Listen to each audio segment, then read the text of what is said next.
Hey cake lovers, so in today's video, me and my cousin went for afternoon tea at Brown's in Victoria.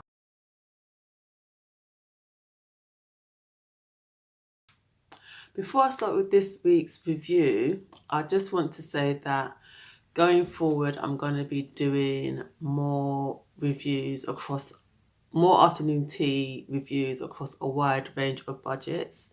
Up until now, I've only done high afternoon teas, but I think it's good to compare, contrast, and obviously people do have different budgets as well. So I think it's a good idea to do high end and the not so high end, and see how they compare if it does make a difference in terms of price.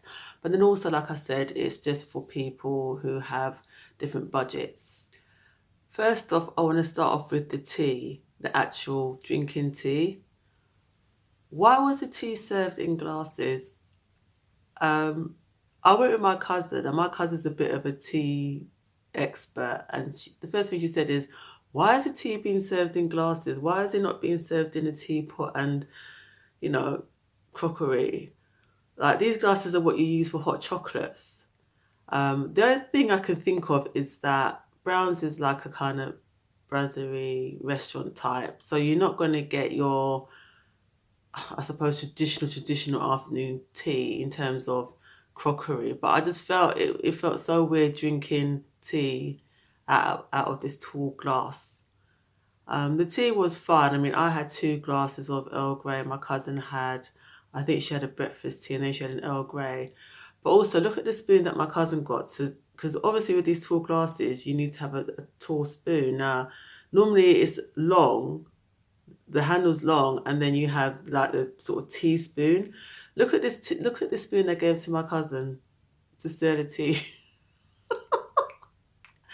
And also they only gave us a couple of sugar cubes each, and we were like, might need more than that. So we asked for more. We got like an actual sort of container of sugar cubes, but yeah.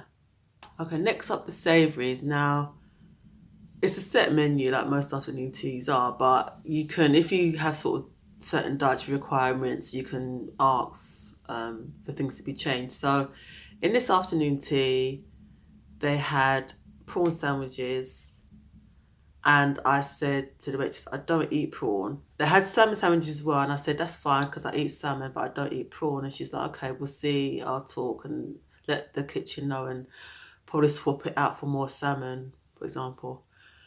So when the tea actually came, there was no fish on there at all. There was no salmon. It was like a vegetarian tea. And I was like, why are they taking away the salmon?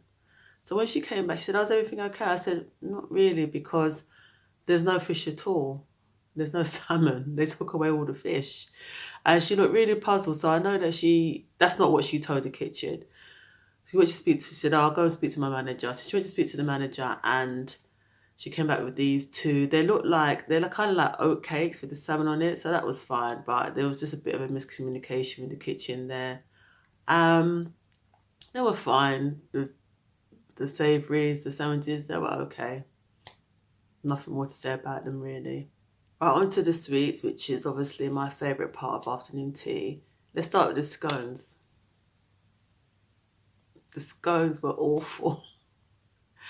They were so dry. I mean, I give it to them. They were warm, but they were so dry. It was like eating cardboard. I took one bite and I'm like, nope, they were awful. It's such a shame because scones is an important part of afternoon tea. And if you're not getting that right, nah. There were also lemon drizzle slice, Victoria sponge, and macaroons. I never know which way to say it. I think it's macarons and a sort of chocolate mousse cup thing. The lemon drizzle was a little bit overdone. It was a little bit dry. The Victoria sponge slice was lovely. It was perfectly fine. I don't eat macarons, so my cousin had those. I don't. Yeah, I've never liked macarons. Never, ever, ever, ever, ever. And the chocolate mousse thing, I scooped out the mousse, didn't like it. They had these sort of, I don't know if it was chopped up biscuits or something on top of the mousse. I scooped out the mousse and I ate the chocolate cup, which was fine. So, yeah, the sweets, the scone. Oh, I'm still having memories of that scone because it was just so bad. The cost of the afternoon tea was £22. If you opted for having a glass of champagne or a cocktail, it would have been £32. I don't know why I expected. I mean, it shouldn't be the fact that because it was only £22, that is per person. Just because it was £22, you shouldn't expect it to be good, really good. But the scone shouldn't be dry. Cake shouldn't be overdone. And there's tea in the glass. I just still can't get over that. So I was a bit disappointed actually.